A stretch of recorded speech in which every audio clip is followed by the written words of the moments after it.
दोस्तों, आप सबका स्वागत है हमारे इस नए वीडियो में। और इस सीरीज में हम हर हफ्ते आपके लिए कुछ ऐसे टॉपिक्स को लेकर आएंगे जिन टॉपिक्स पे हमारा फोकस रहेगा आपको बताने के लिए कि आप किस एग्ज़ाम की तैयारी कर रहे हैं और एग्ज़ाम निकालने के बाद, बैंकर बनने के बाद आपकी लाइफ में चेंजेस क्या आते हैं, सैलरी क्या होती है, पर्क्स अलाउंसेस क्या होते हैं, उन सारी चर्चाओं को हम आपके साथ यहाँ पर डिस्कस करेंगे। तो दोस्तों, आज हम बात करने वाले हैं प्रोबेशनरी ऑफिसर की सैलरी के बारे में। सबसे पहले अगर हम प्रोबेशनरी ऑफिसर की बात करें, ऐसी कोई पोजीशन बैंक में नहीं होती है। Probationary officer is an assistant manager under trainee under probation. Public sector banks में बारिंग एसबीआई 1 साल का होता है, एसबीआई में आपका ये 2 साल का होता है और उसके बाद फिर वो स्केल 1 अफसर बनता है और असिस्टेंट मैनेजर की प्रोफाइल पर वो अपॉइंट होता है परमानेंटली। तो ऐसा नहीं है कि आप बैंक में जाते हो तो आपको बस हंकी डोरी, आपको वहां पर ट्रेनिंग करनी होती है। Training often is a honeymoon period. It's often a period in which you will understand that the world is very different. पहले आप एक बैंकर नहीं थे, पहले आप एक एस्पायरेंट थे, एक बडिंग बैंकर थे, अब आप बैंकर बन चुके हैं। तो आइए इस वीडियो को डिस्कस करते हैं कि सैलरी और पर्क्स एंड अलाउंसेस एक प्रोबेशनरी ऑफिसर के लिए क्या क्या हो सकते हैं। सबसे पहले प्रोबेशनरी ऑफिसर एक मैनेजरियल लेवल की पोस्ट है। इसमें customer service, supervisory duties, business development, cash management, सारे काम जो एक बैंक में एक एम्प्लॉय करता है वो सारे काम यहाँ पर सिखाए जाते हैं और एक समय तक के लिए ट्रेनिंग आपकी ये दी जाती है। अगर हम सैलरी की बात करें तो जो बेसिक पे होता है, बेसिक पे that is 48,480 rupees per month. लेकिन ये सिर्फ बेसिक पे है, इसके अलावा इसमें चीज़ें ऐड भी होती हैं जैसे कि डीएनएस अलाउंस। इन्फ्लेशन को देखते हुए सरकार को पीरियोडिक बेसिस पे ये अलाउंस को चेंज करती है और अप्रॉक्सीमेटली इस समय है ये 7625 रुपीज़ पर मंथ का वो ऐड होता है। एचआरए ऐड होता है जो है 6 से 10% बेसिक पे का। लोकेशन क्या है उस पर एचआरए चेंज करेगा और लोकेशन थोड़ी प्राइम लोकेशन है, अगर अर्बन सिटी है, अर्बन ब्रांच है तो वहाँ पर एचआरए भी ज़्यादा होगा बिकॉज वहाँ पर महंगाई ज्यादा है। फिर सीसीए भी डिपेंड करेगा आपके लोकेशन पे, वो भी होता है 3 to 4% ऑफ बेसिक पे। फिर स्पेशल अलाउंस होता है जो ऐड किया जाता है for other measures 14,868 rupees per month का। इसके अलावा ऑन अ पीरियोडिक बेसिस आपको फर्नीचर खरीदने के लिए, मेडिकल एड के लिए भी सुविधाएं मिलती हैं। ग्रॉस सैलरी जो बनती है that is 77,000 rupees per month. तो अभी आपके अकाउंट में शायद सैलरी काफी कम, मतलब बहुत कम पैसे होंगे, लेकिन एक झटके में आपकी सैलरी हजारों में हो जाती है और बहुत जल्द ये लाखों में भी सैलरी आपकी हो जाएगी। लेकिन इसमें से ग्रॉस सैलरी, इसमें से कटता है पीएफ, आपके फ्यूचर के लिए पेंशन बनती है उससे, एनपीएस बनता है उससे, इनकम टैक्स कटता है और in hand salary round about 61 से लेकर 64 होती है। डिपेंड करता है लोकेशन आपका कौन सा है। सैलरी लोकेशन और जो बैंक ब्रांच है, जिस बैंक में आप हैं, उनके कार्डर के हिसाब से वो चेंज आपके दोस्तों जो है होते रहते हैं और ये लेटेस्ट सैलरी है जो हम आपको यहाँ पर बता रहे हैं। इनिशियली जब आप बैंक में जाते हो तो आपकी पोजीशन होती है junior management grade scale 1 assistant manager की और समय के साथ यू गेट प्रमोटेड। अगर आप चाहते हो प्रमोशन लेना और आपका परफॉर्मेंस प्रमोशन वर्दी होता है तो बनते हो आप 3 से 5 साल एक्सपीरियंस पे प्लस जेआईबी सीआईबी एग्जाम देके middle management grade scale 2, middle management grade scale 3 senior manager, फिर chief manager, AGM, DGM, general manager और फिर आपका ईडी और चेयरमैन या एमडी आप बन सकते हो। लेकिन यहां पर ये पूरा जो रोल होता है ना वो ऐसे होता है। ये तो करी लैडर है लेकिन जो एक्चुअल ग्रोथ पाथ है वो एक पिरामिड है।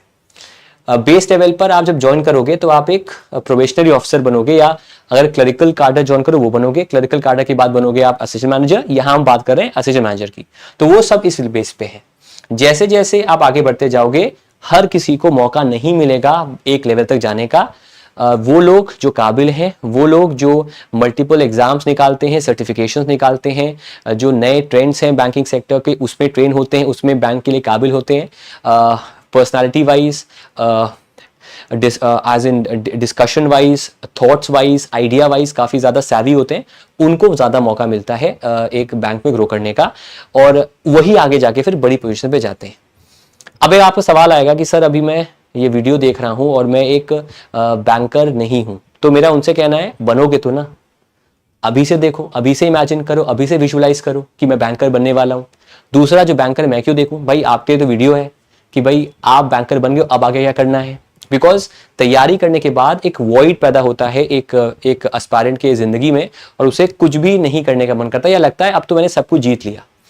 मतलब मैं कभी कभी सोचता हूं कि MS धोनी ने जब वर्ल्ड कप जीता होगा 2011 का, तो उनके लाइफ में एक वॉइड आया होगा, या फिर जब उन्होंने रिटायर किया होगा फ्रॉम द इंटरनेशनल क्रिकेट तो उनके लाइफ में वॉइड आया होगा, तेंदुलकर के लाइफ में वॉइड आया होगा, अभी रिसेंट में सुनील छेत्री की लाइफ में वॉइड आया होगा, लेकिन वो लोगों ने फिर नए गोल की ओर आगे बढ़े होंगे कि अगला गोल क्या है, अगला चैप्टर क्या है। तो जो अगला चैप्टर होगा वो यही होगा कि आपको बैंक में ग्रो करना होगा। ग्रो करने के लिए कई तरह के एग्जाम्स होते हैं। सबसे जो कॉमन एग्जाम होता है वो आपका होता है JIIB और CAIIB। फिर इंटरनल प्रमोशन एग्जाम्स होते हैं, MBA फाइनेंस भी आप कर सकते हैं, और लीडरशिप प्रोग्राम्स भी मल्टीपल टाइम्स बैंक के अंदर लगातार होते रहते हैं। यहां पर जो इंपॉर्टेंट है वो है आपका JIB और CAIB, बिकॉज ये एक बहुत ही अच्छा शॉर्टकट है to increase your salary, also to get promoted. JIB का फुल फॉर्म है junior associate of Indian bank institute of bankers. JIB clear करने के बाद इनिशियल सैलरी में एक इंक्रीमेंट आपका ऐड हो जाता है ऑटोमेटिकली, उसके लिए आपको वेट नहीं करना पड़ता अगले सैलरी इंक्रीज का। और इसके अलावा उसमें आपको बेटर सर्टिफिकेशन मिलता है, ताकि आपको पता चलता है कि हाँ आप बैंक में तैयारी करो और आपको बैंकिंग का अब बेटर आइडिया हो गया है। उसके बाद दोस्तों आता है CAIIB। CAIIB का फुल फॉर्म है certified associate of the Indian institute of bankers, जो कि एडवांस सर्टिफिकेशन है करियर प्रोग्रेशन का। और JIB करने के बाद ही CAIB जो है वो आप कर सकते हो, और ये करने से ना सिर्फ प्रमोशन में बल्कि और तमाम चीज़ों में आपको फायदा होता है, चाहे वो करियर पाथ का ग्रोथ हो, चाहे एक सैलरी जंप हो, चाहे वो फास्ट ट्रैक करना हो अपने करियर को, उन सब के लिए काम आपका होता है। और फिर आपका होता है इंटरनल प्रमोशन एग्जाम्स, जिसमें कि अलग अलग बैंक कराते हैं, और साथ में आप MBA फाइनेंस भी कर सकते हो। You can take a sabbatical and you can do an MBA in finance, वो काम भी यहाँ पर आप कर सकते हो। बाकी समय समय पर हर क्वार्टर में कोई ना कोई लीडरशिप प्रोग्राम भी होते हैं, जिसमें as a senior manager, as a leader बनने में बैंकर्स को ट्रेन किया जाता है। लेकिन सबसे जो कॉमन है वो आपका JIB और CAIB है। अब एक और सवाल आएगा उन बच्चों का जो अभी बैंकर नहीं बने हैं कि हम क्या करें। अगर आप कर सकते हो, और मैं रिकमेंड करूंगा, नॉन बैंकर्स के लिए एग्जाम होता है आपका DBF, diploma in banking and finance. ये एग्जाम आप अवेल कर सकते हो, जहां पर आप JIB लेवल का सर्टिफिकेशन पा सकते हो। आगे चलकर ये आपको हेल्प भी करेगा, बिकॉज आपके पास ऑलरेडी DBF होगा, तो आपके लिए JIB निकालना उतना ही आसान होगा। और इवन आपकी तैयारी में भी बैंकिंग फाइनेंस की DBF एक बड़ा रोल प्ले करेगा। एक वेबसाइट है आपकी IIBF की, वहां पर जाकर आप इसका फॉर्म फिल कर सकते हैं।